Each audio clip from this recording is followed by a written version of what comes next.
lecture we will discuss the next part of nomenclature, and the next part is aromatic compound. Right? IUPAC nomenclature of aromatic compound को हम discuss करेंगे. तो हम start करते हैं. सबसे पहले एरोमेटिक कार्बोक्सिलिक एसिड का नोमेनक्लेचर.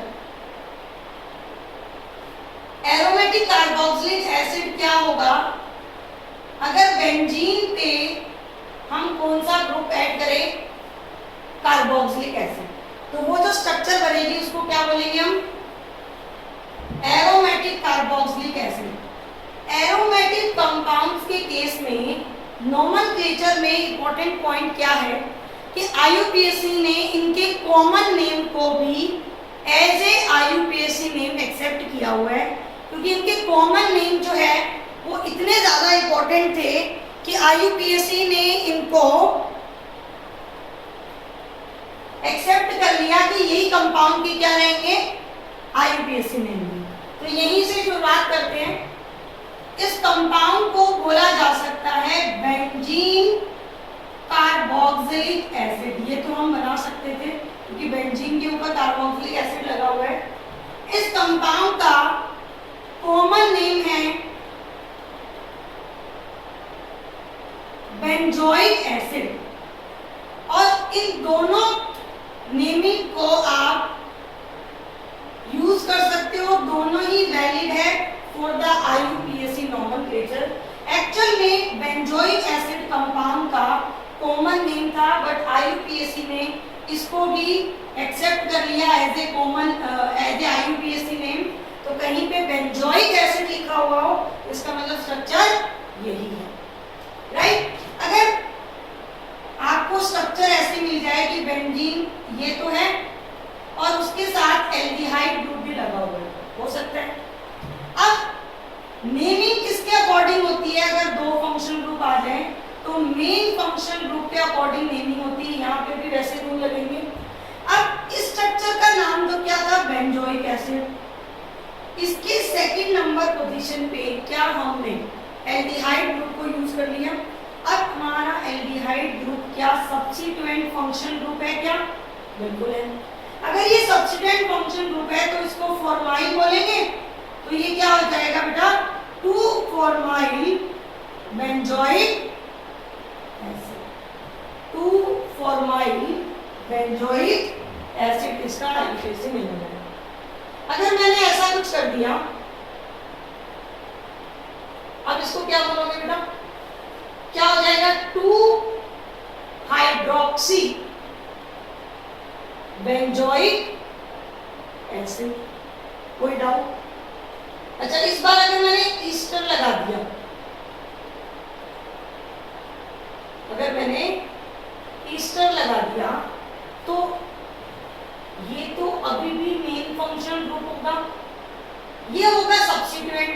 सब्स्टिट्यूएंट के लिए क्या यूज होता है बेटा? प्रीफिक्स यूज होता है. क्या मैंने आपको दो टाइप के प्रीफिक्स बताए थे? क्या इसका होता था? Alkoxy carbonyl. तो हम क्या लिख देते हैं? 2-मिथॉक्सी कार्बोनाइल बेंजेनोइक एसिड. 2-मिथॉक्सी कार्बोनाइल बेंजेनोइक एसिड इसका आईयूपीएसी नेम है. क्लियर है? कोई डाउट नहीं है? अब हम लेते हैं सेकंड फंक्शन ग्रुप को, मतलब हम लेते हैं एरोमेटिक सल्फोनिक एसिड को. एरोमेटिक सल्फोनिक एसिड हमें कैसे मिलेगा?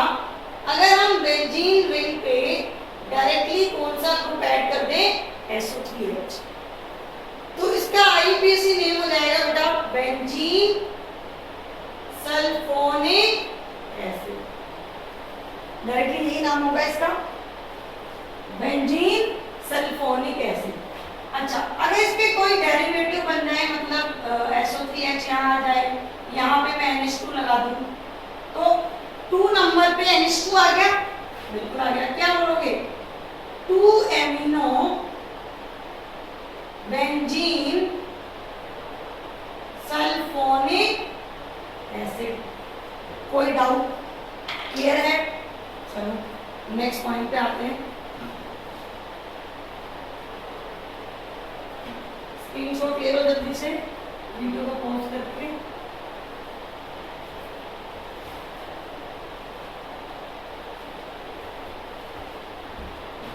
थर्ड ले लेते हैं एनहाइड्राइड। तो एरोमेटिक एनहाइड्राइड कैसा हो जाएगा? C double bond O, O C double bond O और ये वाली स्ट्रक्चर। तो एनहाइड्राइड का कॉन्सेप्ट क्या था? सिमिलर वही कॉन्सेप्ट कि जिस एसिड से वो डिराइव हुआ उस एसिड का नाम लिख के एनहाइड्राइड टर्म को ऐड करना है। तो ये कौन था? Benzoic acid. तो इसको बेंजोइक एसिड नाम बोल के क्या बोलते हैं बेटा? Benzoic anhydride. ओके, नेक्स्ट आते हैं ईस्टर पे। ईस्टर में क्या होगा? एल्कोक्सी। जब भी ईस्टर डायरेक्टली बॉन्डेड होता है किसी भी रिंग स्ट्रक्चर से, चाहे वो रिंग स्ट्रक्चर बेंजीन क्यों ना हो, मैंने आपको हेक्सेन के केस में तो बताया था, बेंजीन के केस में भी सिमिलर कॉन्सेप्ट है। सफिक्स क्या यूज होगा? कार्बोक्सिलेट। तो यहाँ पे भी हम इसको क्या बोलेंगे बेटा?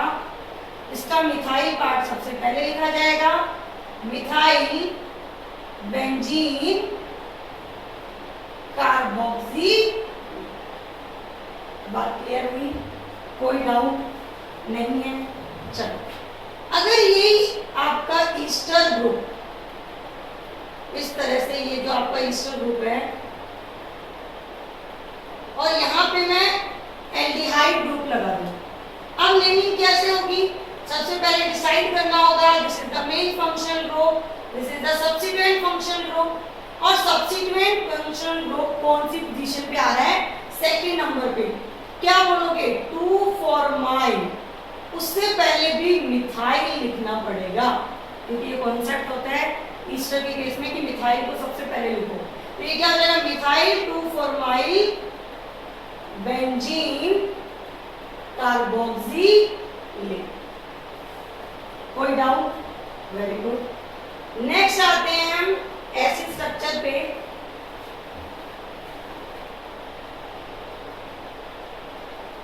जो एसिड हैलाइड हो, एक नाम तो खुद बता सकते हो तुम।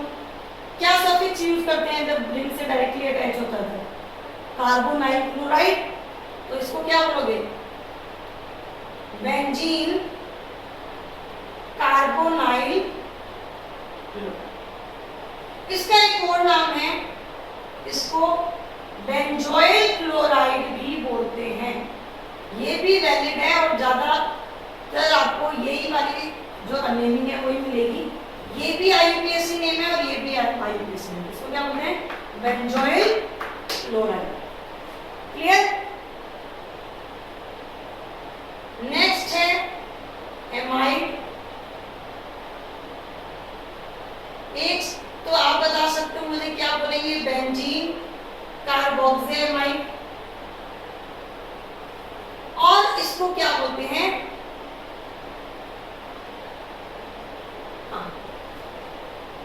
बेंजीन कार्बोक्सिलेमाइड ही बोलते हैं और इसका नेमिंग नहीं है, बेंजीन कार्बोक्सिलेमाइड। ठीक है। नेक्स्ट साइनाइड आएगा।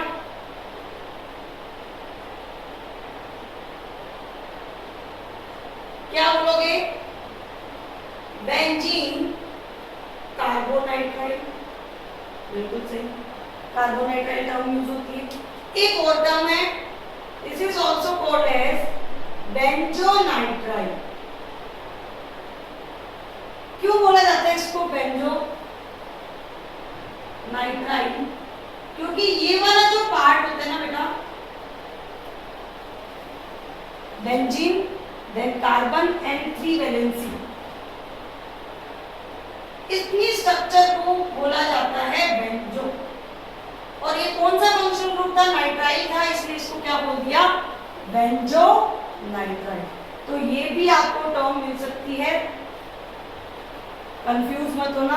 बेंजोनाइट्राइल भी इसका जो है वो आईयूपीएसी नेम है। क्लियर है यहाँ तक? चलो नेक्स्ट एग्जांपल पे आते हैं। बेंजीन पे अटैच कर दो तो ये बन जाएगा बेंजीन कार्बाइलेमीन। क्या बन जाएगा? बेंजीन कार्बाइलेमीन बन जाएगा। यहां तक कोई डिफिकल्टी? Very good.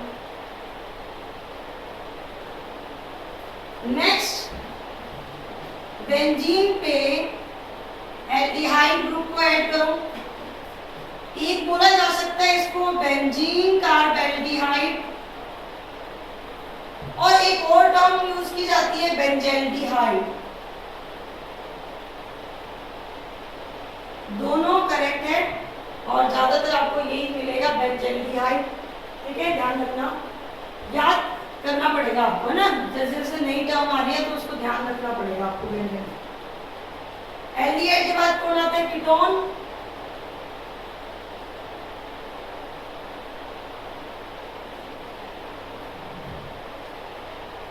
यहाँ पे हमें जब नेमिंग करनी होगी तो हमें वही मेन चेन बनानी पड़ेगी। या तो इसको बोल दो फिनाइल मिथाइल कीटोन, बोल सकते हैं ना। ये मिथाइल है, ये फिनाइल है, और ये क्या है? कीटोन। ये तो इसका कॉमन नेम हो गया methyl phenyl ketone. This is the common name.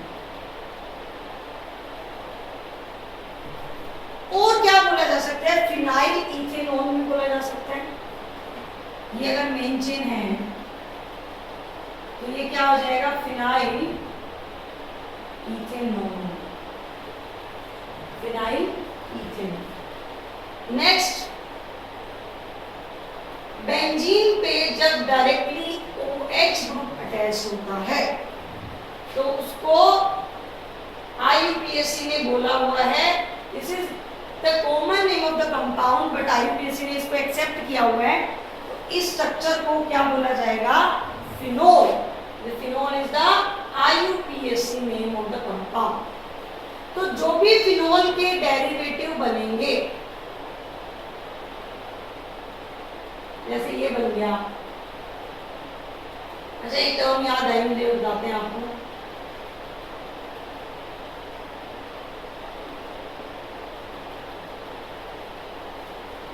Phenol के रिस्पेक्ट में मिथाइल ग्रुप सेकंड पोजीशन पे है, मिथाइल ग्रुप थर्ड पोजीशन पे है, और मिथाइल ग्रुप फोर्थ पोजीशन पे।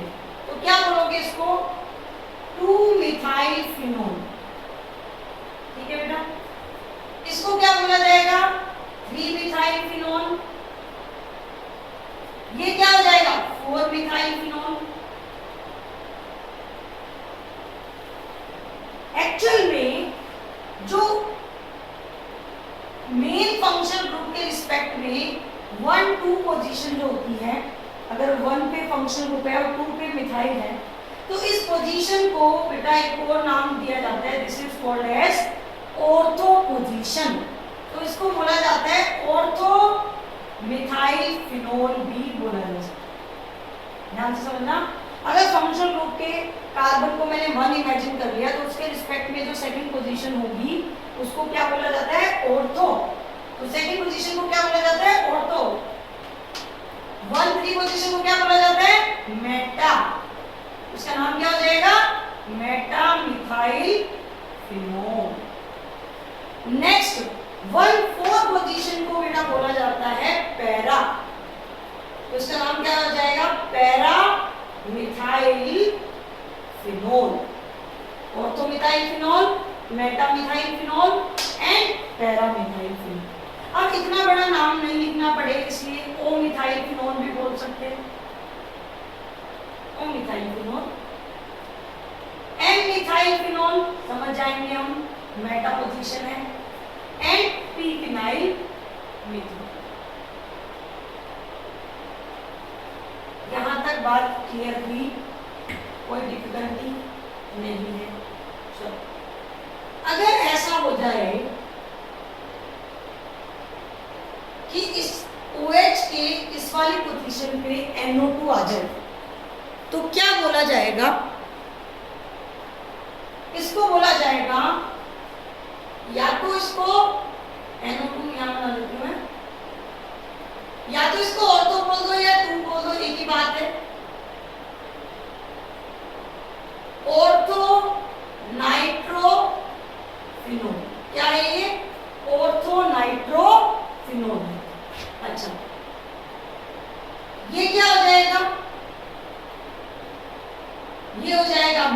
Meta nitrophenol. अगर मैं फोर्थ पोजीशन पे लगा दूं तो ये क्या हो जाएगा, पैरा नाइट्रोफिनॉल। क्लियर? ओके, एक एग्जांपल मैं देती हूं जिसको मुझे करके बताओ तुम। वही OH है, अब मैंने क्या किया, इसके सारे पोजीशन जो थे उन सब पे NO2 लगा दिया। जब तक एक ही ग्रुप प्रेजेंट है तब तक आप ऑर्थो पैरा मेटा यूज कर सकते हो। इतने सारे ग्रुप ऐड हो गए, अब आप ऑर्थो पैरा मेटा यूज नहीं कर सकते। मतलब आप नेमिंग जब करोगे तो आपको फिर पोजीशन आपको बताना पड़ेगा इस तरीके से, ऑर्थो टर्म को यूज नहीं करना, ठीक है। जब तक एक ही सब्स्टिट्यूएंट हो आप ऑर्थो टर्म यूज कर सकते हो। नंबर ऑफ सब्स्टिट्यूएंट अगर मोर देन 1 हो जाएंगे मतलब इसके रिस्पेक्ट में, तब आप ये ऑर्थो और मेटा पोजीशन को या उस टर्म को यूज नहीं करोगे।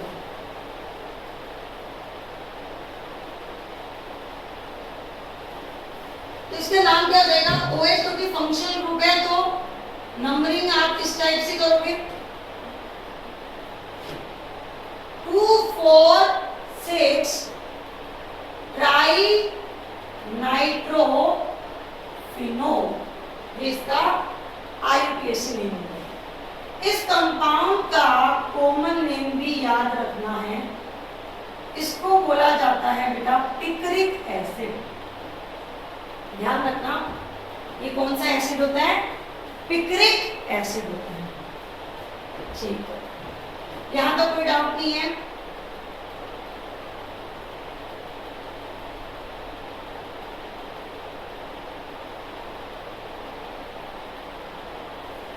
ये और ये, इनका मुझे IUPAC नेम बता दीजिए क्या होगा।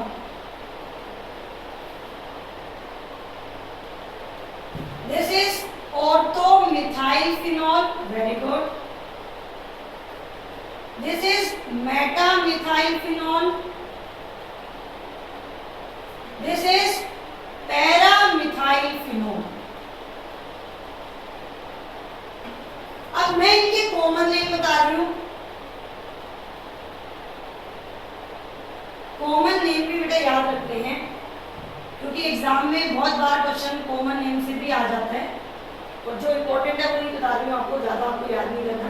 इसको बोला जाता है ओक्रिसोल, मतलब ऑर्थोक्रिसोल।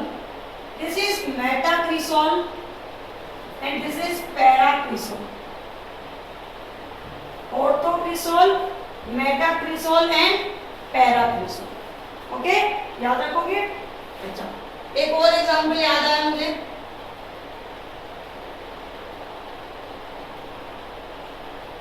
दोनों OH ऑर्थो पे, मतलब 1 2 पोजीशन पे, 1 3 पोजीशन पे एंड 1 4 पोजीशन पे, ऐसा स्ट्रक्चर बन रहा है। इसका नाम होता है बेटा catechol. This is resorcinol and this is phenol. ये इनके कॉमन नेम है। अगर इनका IUPAC नेम देना चाहो तो क्या दोगे, 1 2 dihydroxy phenol, benzene 1 2 diol. Very good, benzene 1 2 diol. Hydroxy मत बोल देना, नाराज हो जाएगा कि सब्स्टिट्यूएंट, मैं कोई सब्स्टिट्यूएंट थोड़ी हूं, मैं मेन फंक्शन ग्रुप हूं। इसको क्या बोलोगे, बेंजीन 1 3 डाइओल। ये क्या हो जाएगा, बेंजीन 1 4 डाइओ। यहां तक की बातें क्लियर है। गुड। अब हम नेक्स्ट एरोमेटिक एमीन पे चलते हैं। एरोमेटिक एमीन का मतलब बेंजीन रिंग पे NH2 का होना।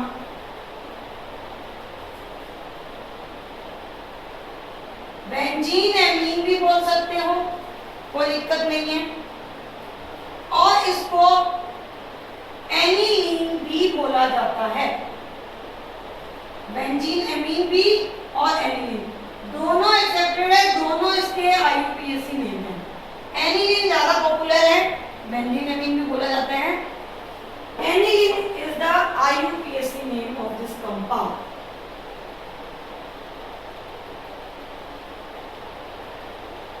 अगर इसकी ऑर्थो पोजीशन पे मिथाइल लगा दिया जाए तो ये क्या होगा बेटा?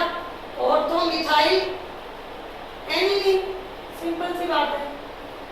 अगर इसकी पैरा पे मिथाइल लगा दिया जाए तो पैरा हो जाएगा, मेटा पे लगा दिया जाए तो मेटा हो जाएगा।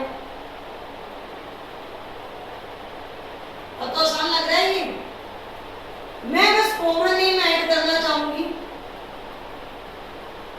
आप सोच रहे हो कितने कॉमन नेम बता दिए, जरूरी है।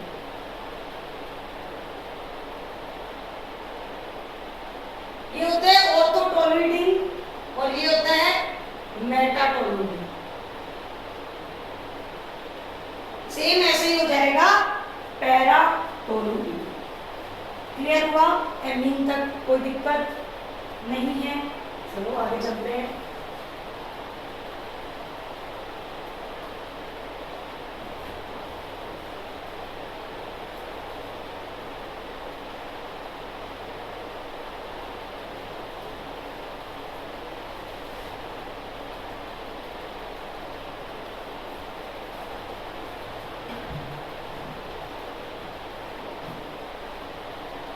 नेक्स्ट लेते हैं एरोमेटिक ईथर।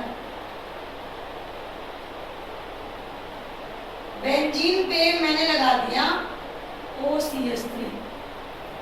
क्या बोला जाएगा? Methoxy benzene. This is the IUPAC name of the compound. अगर इसकी कॉमन नेम की बात करी जाए तो याद आई क्या? तो बताई देते हैं, इसको बोलते हैं एनिसोल। ठीक है।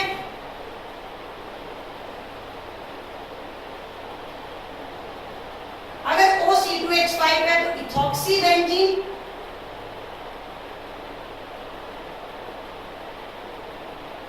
ठीक है, गुड। अच्छा, अब लेते हैं एरोमेटिक हैलाइड। बेंजीन रिंग पे अगर कोई हेलोजन डायरेक्टली बॉन्डेड है, मान लो क्लोरीन, तो हेलोजन तो बेचारे होते ही सब्स्टिट्यूएंट है। क्या बोलोगे? क्लोरोबेंजीन।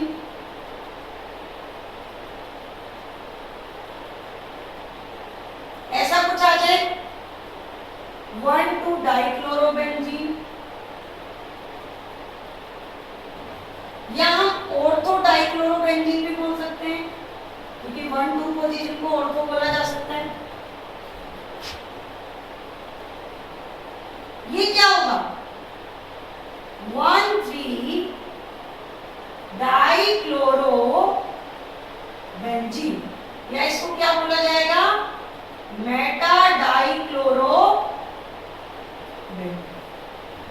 कोई दिक्कत नहीं है। चलो आगे चलते हैं। एरोमेटिक हाइड्रोकार्बन की भी बात कर लेते हैं। जैसे कि बेंजीन रिंग के ऊपर हम ऐड कर दें CH3 ग्रुप को, क्या बोलना चाहिए? Methyl benzene.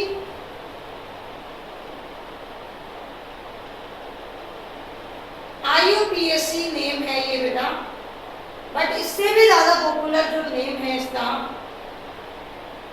वो है टोलुइन, और यही IUPAC ने एक्सेप्ट किया हुआ है, उसको ही याद रखना है, ये टोलुइन। ठीक है बेटा? अच्छा, अगर बेंजीन रिंग पे मैं ये ग्रुप लगा दूं तो ये आइसोप्रोपाइल है क्या? क्या बोलोगे?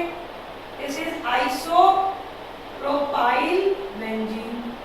कुछ लोग सोच रहे होंगे मैम मिथाइल इथाइल बेंजीन भी तो बोल सकते हैं। बिल्कुल बोल सकते हैं। क्या हो जाएगा? Methyl ethyl benzene. This is the IUPAC name.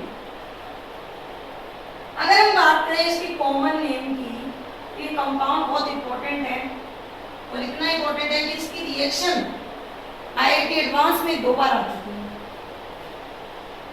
और इसका नेम है क्यूमीन। इतना इंपॉर्टेंट है इसका कॉमन नेम। ये तो मैंने कॉमन नेम बताया ना, ये इसलिए इंपॉर्टेंट है बेटा, जब एग्जाम में क्वेश्चन आता है तो उनकी कॉमन नेम को देख के और स्ट्रक्चर बनानी आनी चाहिए हमें और उस पर फिर रिएक्शन कराई जाती है। अब जिसको ये स्ट्रक्चर याद नहीं होगी वो रिएक्शन ही नहीं करा पाएगा।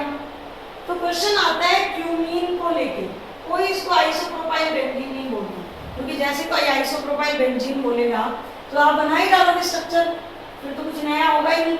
जैसे क्वेश्चन जब आता है तो कैसे आता है, इस तरह से क्यूमीन लिख क्या होता है कि क्यूमीन की रिएक्शन कराओ आप O2 से in the presence of peroxide this बताओ प्रोडक्ट क्या बनेगा, इस टाइप के क्वेश्चन आते हैं। तो ये हमने कंप्लीट कर लिया बेटा एरोमेटिक कंपाउंड का नोमेनक्लेचर। अभी हम नेक्स्ट हेडिंग डालते हैं। नेक्स्ट हम डिस्कस करेंगे IUPAC nomenclature of bicyclo and spiro compound. ठीक है, स्क्रीनशॉट ले लो जल्दी से, फिर हम बाईसाइक्लो एंड स्पाइरो को डिस्कस करेंगे।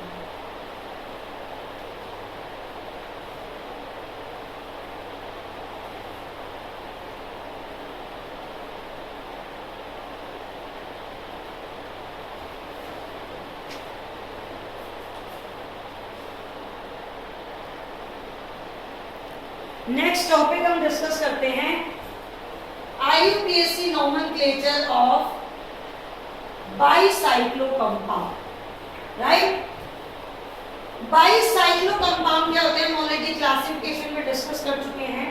If two rings are fused at two common carbon atom then compounds are known as bicyclo compound. ऐसे कंपाउंड जिसमें 2 रिंग जो है वो किसी भी 2 कॉमन कार्बन एटम पे फ्यूज हो जाए, मतलब 2 उनमें कॉमन कार्बन एटम प्रेजेंट हो इस टाइप से, तो ऐसी स्ट्रक्चर को क्या बोला जाता है बेटा, बाईसाइक्लो स्ट्रक्चर। और जिन कार्बन एटम पे 2 रिंग फ्यूज होती है उस कार्बन एटम को बोला जाता है this is the bridge atom, या ब्रिज एटम बोल दो या ब्रिज हेड बोल दो, एक ही बात। This is the bridge head atom. ये भी क्या होगा, this is the bridge head atom. और ये जो पार्ट है, ये रिंग, ये पार्ट और ये पार्ट, इसको बोला जाता है this is the bridge, this is the bridge. बात समझ आ रही है? जैसे कि मैं अगर ये बना दूं,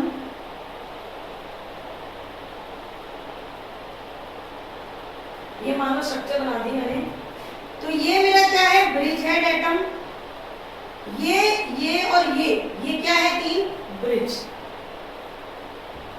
इस ब्रिज की इस लाइन पे जिसमें एटम फ्यूज हो रहा है वहां पे कोई भी कार्बन एटम प्रेजेंट नहीं, बट यहाँ पे जिन पे फ्यूज हो रही थी जिन एटम पे, वहां पे 2 कार्बन एटम प्रेजेंट है। हो सकता है ऐसा।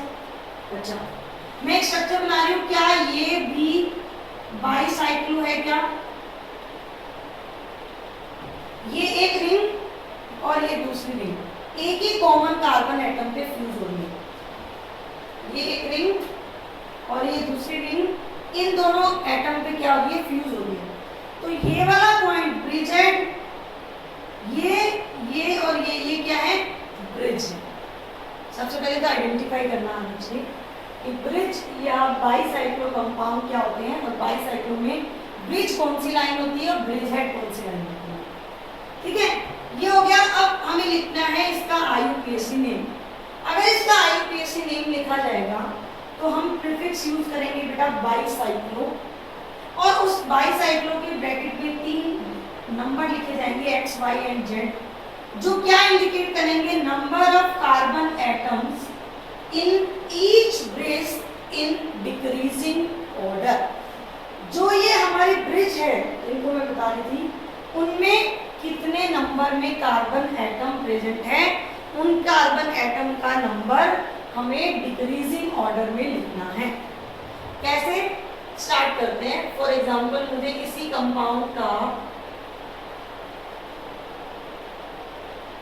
नेमिंग करना है तो सबसे पहले लगा दिया मैंने बाईसाइक्लो। अब मुझे 3 डिजिट रखनी है। ब्रिज कौन कौन से है? ये वाला ब्रिज होगा, ये भी ब्रिज होगा, ये भी ब्रिज होगा। अब यहाँ पे कितने कार्बन है? एक बात ध्यान रखना, नोट डाल लेना, bridge head atom are not included. जब आप काउंटिंग करोगे number of carbon atom in each bridge, तो ब्रिज में ब्रिज हेड वाले पॉइंट्स वाले कार्बन एटम को काउंटिंग में नहीं लाना। ठीक है बेटा? तो यहाँ पे कितने कार्बन? 1 2 3 4, 1 2 3 4, इसमें कोई कार्बन नहीं है तो 2 बार 4 आ रहे हैं और 1 बार 0 आ रहा है, तो क्या लिख देंगे? 4 4 0, बाईसाइक्लो 4 4 0।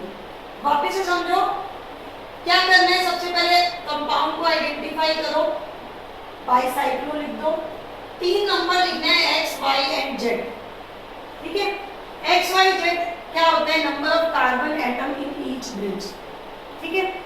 ब्रिज लाइन कौन कौन सी होगी? ये लाइन जिन एटम्स पे फ्यूज हो रहे हैं, रिंग फ्यूज हो रही है, ये 3 लाइन क्या होगी? Bridge line. इनमें कार्बन एटम का नंबर काउंट करना है, तो यहाँ पे 4 थे, इस ब्रिज लाइन पे कोई एटम नहीं था, 0 मान लिया। इस पे 4 एटम थे, डिक्रीजिंग ऑर्डर यही हो जाएगा 4 4 0। उसके बाद वर्ड रूट और सफिक्स यूज करना है। वर्ड रूट में जितने भी टोटल कार्बन एटम है उसके अकॉर्डिंग वर्ड रूट यूज करना है। तो टोटल कितने कार्बन है? 1 2 3 4 5 6 7 8 9 10, तो ये क्या हो जाएगा? डेकेन। बाईसाइक्लो 4 4 0 डेकेन इसका हाइड्रोजन है। अब एक और एग्जांपल लेते हैं। फॉर एग्जांपल ये मैंने लिया, ये भी बाईसाइक्लो कंपाउंड है, बाईसाइक्लो लिख दिया। Number of carbon atom in decreasing order, bridge वाली लाइन कौन कौन सी है? ये। तो यहाँ पे कितने कार्बन? 2, इस लाइन पे 0, इस लाइन पे 1। डिक्रीजिंग ऑर्डर बनाओ, 2 1 0 2 1 0। टोटल कितने कार्बन है? 4 एंड 5, क्या हो जाएगा? Bicyclo pentene. थोड़ा सा डिफरेंट है ना? अच्छा, ये भी बाईसाइक्लो कंपाउंड है, बना दो इसका आईयूपीएसी नेम। बाईसाइक्लो लिख दिया, यहाँ भी 1 कार्बन, इस पे 0 कार्बन, इस पे 1 कार्बन, तो 1 1 0 हो जाएगा। टोटल कितने कार्बन? 4, क्या हो जाएगा? ब्यूटेन। कोई डाउट? अब बात करते हैं नंबरिंग की, क्योंकि अभी तक हमें नंबरिंग नहीं करनी पड़ी, डायरेक्टली नेमिंग हम लिख पा रहे थे। बट हो सकता है हमारा कंपाउंड सब्स्टिट्यूटेड कंपाउंड हो, मतलब उस कंपाउंड पे कुछ लगा हुआ हो, हेलोजन ब्रोमीन लगा हुआ हो, कोई भी हो सकता है, कोई फंक्शनल ग्रुप लगा हो, ऐसा हो सकता है। तो उस केस में नंबरिंग कहाँ से स्टार्ट करनी है? ध्यान रखना, numbering always start from the bridge head atom.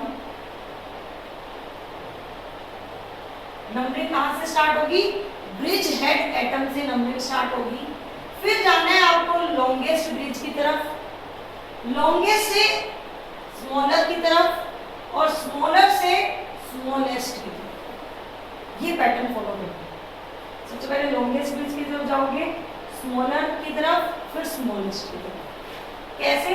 जैसे मैं एग्जांपल लेके बताती हूँ आपको।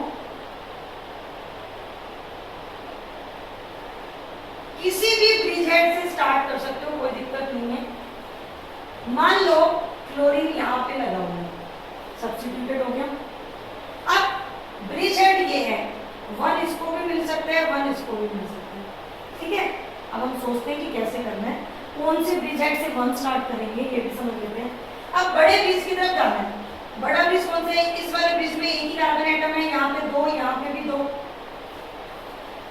ये और ये ब्रिज दोनों एक जैसे नंबर के कार्बन एटम को रखता है। अब कहीं भी जा सकते हैं, तो हम उस तरफ जाएंगे जहां पे हमारा सब्स्टिट्यूएंट लगा हुआ है, ताकि उसको भी मिनिमम नंबर मिल जाए। पहली प्रायोरिटी इसको रखनी है। ऐसे नहीं करना कि Cl यहाँ लगा हुआ है तो बेटा लोग फटाफट से इसको बंद दे दिया नहीं, ब्रिज हेड से स्टार्ट करना है।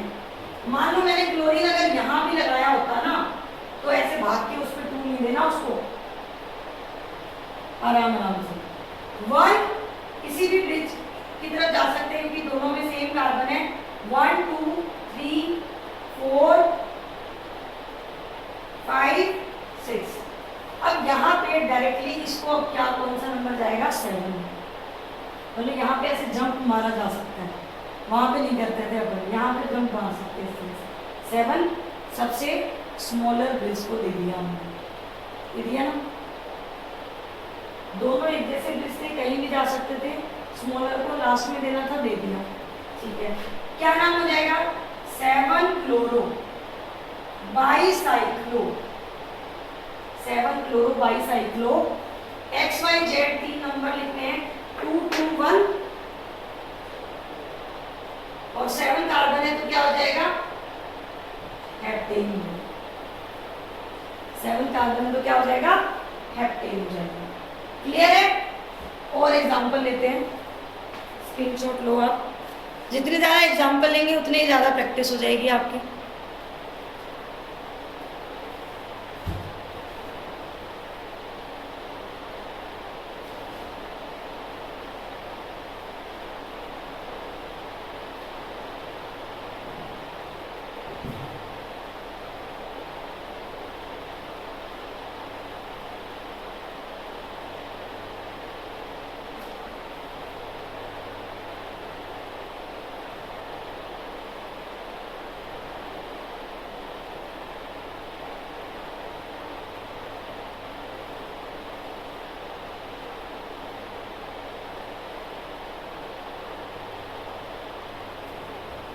ये 3 स्ट्रक्चर करके देखते हैं। ब्रिज हेड से नंबरिंग स्टार्ट करनी है, स्मॉलर ब्रिज की तरफ चले गए। अब यहां जाएंगे, इस वाली लाइन में तो एटम ही नहीं है, क्या हो जाएगा 7 क्लोरो बाईसाइक्लो। इधर कितने ब्रिज हेड को छोड़ के कार्बन एटम काउंट कर लो 4 1 0। इस लाइन में कोई एटम नहीं था, हेप्टेन। समझ आ रहा है? यहाँ आते हैं, चलो यहाँ पे कुछ और ग्रुप लगा लेते हैं, CHO लगा लेते हैं।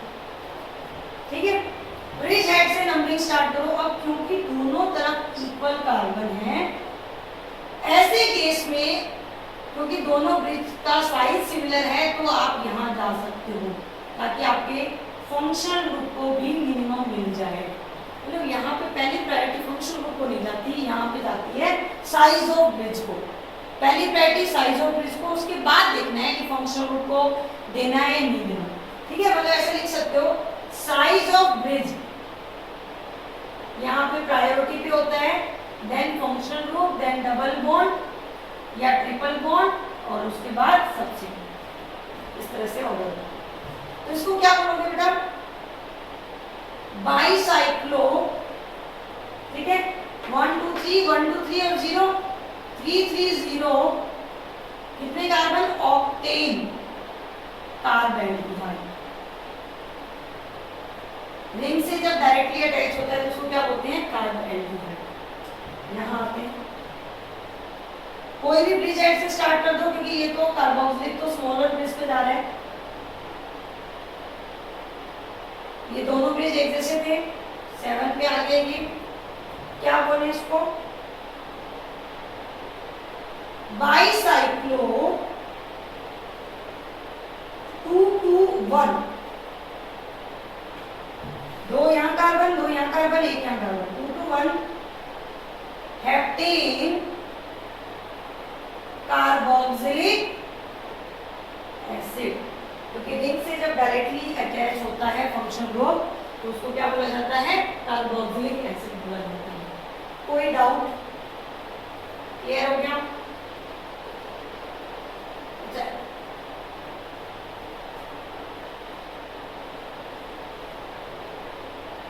इसका मुझे नेमिंग करके बताओ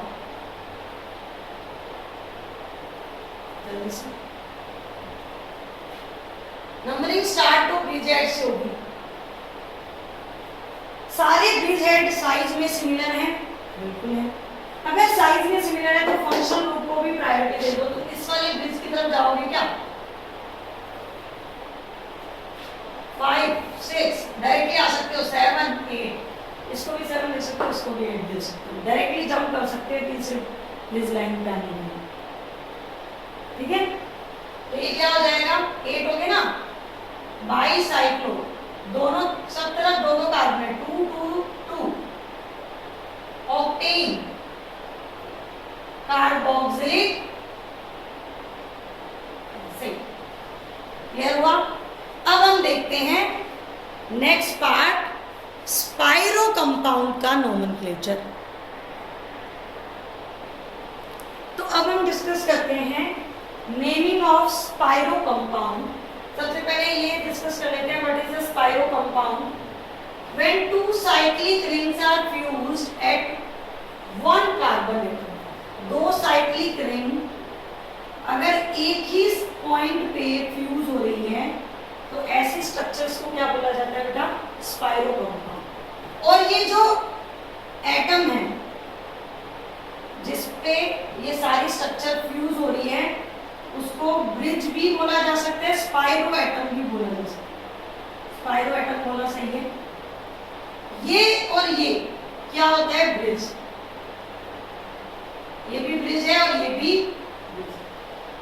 ठीक है बेटा, जब दो कोई भी रिंग हो, जैसे ये वाली रिंग है और एक ही कॉमन कार्बन एटम पे ये फ्यूज हो गई तो वो कंपाउंड क्या बन जाएगा? स्पाइरो। अगर इनकी आईयूपीएसी में नेमिंग करनी है तो यहाँ पे क्या कैसे यूज किया जाएगा? सबसे पहले प्रीफिक्स यूज किया जाएगा स्पाइरो, और उसके बाद ब्रैकेट में x और y दो नंबर लिखे जाएंगे। दो क्या होंगे? Number of carbon atom in bridge in increasing order. यहाँ पे क्योंकि दो कॉमन कार्बन नहीं है तो दो ही ब्रिज होंगे, तो x और y दो ही नंबर आएगा। वहां पे था डिक्रीजिंग ऑर्डर, यहाँ लिखा जाएगा इंक्रीजिंग ऑर्डर। उसके बाद वही वर्ड रूट और सफिक्स। जैसे मैंने एग्जांपल लिया, इसी कंपाउंड का मुझे नेमिंग करना हो तो सबसे पहले लिख दो स्पाइरो। हाँ, यहाँ पे भी स्पाइरो एटम को या ब्रिज एटम को इंक्लूड नहीं करना। इस ब्रिज में दो कार्बन है, इसमें दो कार्बन है, ठीक है, और दोनों तरफ दो दो कार्बन है, 2 2, कितने कार्बन टोटल? 1 2 3 4 5। स्पाइरो 2 2 पेंटेन, इसकी नेमिंग है। अगर ऐसा कुछ हो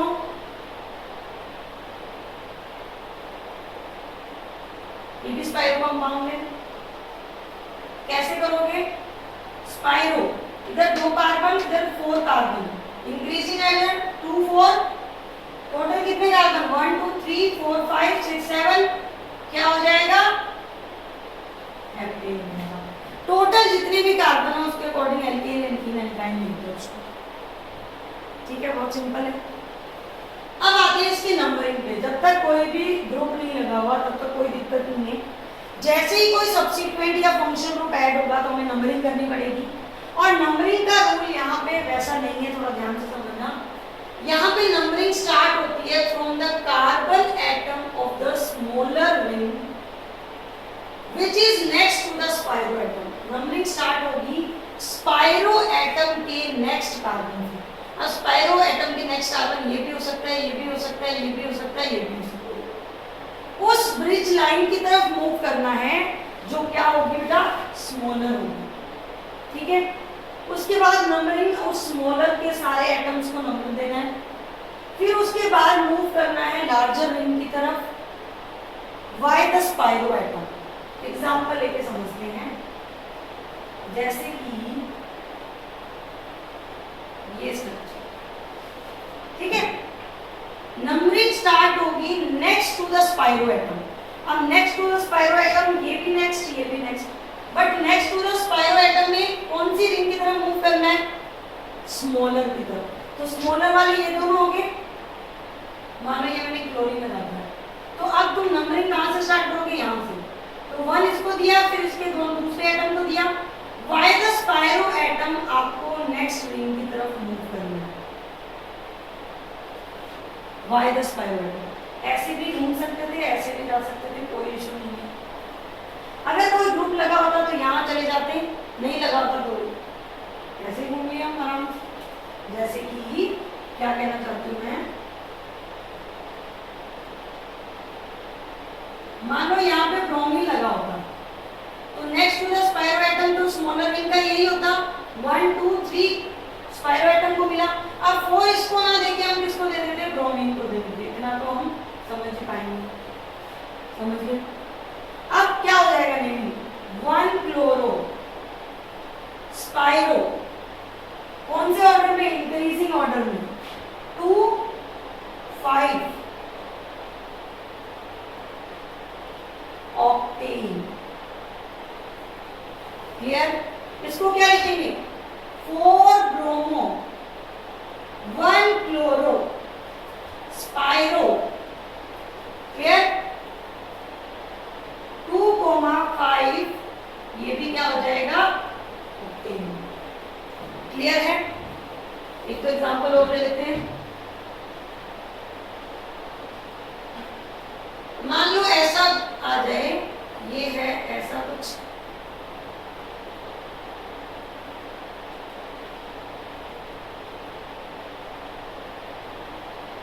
यहाँ पे OH लगा हुआ है, यहाँ कार्बोक्सिलिक एसिड। तो सबसे पहले आइडेंटिफाई करो स्पाइरो, स्पाइरो के बाद स्मॉलर रिंग की तरफ जाना। स्मॉलर रिंग ये है, स्मॉलर रिंग के नेक्स्ट, स्पाइरो के नेक्स्ट एटम को देना होता है नंबर 1। अब नेक्स्ट ये भी एटम है, ये भी एटम है, किसको दोगे, OH को। अब इसके पूरे एटम को दिया, अब स्पाइरो एटम को नंबर दो। अब 5 इसको भी मिल सकता है, इसको भी मिल सकता है। तुम्हें पता है इधर कार्बोक्सिलिक लगा हुआ है, तो यहाँ 5 दोगे तभी कार्बोक्सिलिक को मिनिमम जाएगा, तो यही करोगे नेमिंग। गुड, क्या करोगे, 1 पे क्या सा ग्रुप है, हाइड्रोक्सी, स्पाइरो, इंक्रीजिंग ऑर्डर 3 4, कितने कार्बन, ऑक्टेन, कार्बोक्सिलिक एसिड। तो ये आपका नोमेनक्लेचर चैप्टर कंप्लीट हो गया। अब मॉड्यूल के कोई भी क्वेश्चन जो स्पाइरो बाइसाइक्लो के हो वो आप कंप्लीट कर सकते हो। अपन नेक्स्ट लेक्चर जो हमारी लाइव क्लास रहेगी उसमें हम पूरा डिस्कशन लेंगे, क्योंकि मैंने ऑलरेडी आपको असाइन किया हुआ था होमवर्क मॉड्यूल की सारी एक्सरसाइज का, तो वो हम डिस्कस करेंगे नेक्स्ट लेक्चर में। नोमेनक्लेचर जो है वो फाइनली कंप्लीट हो गया। ओके, नेक्स्ट क्लास में मिलते हैं with the discussion part of module and DPPs।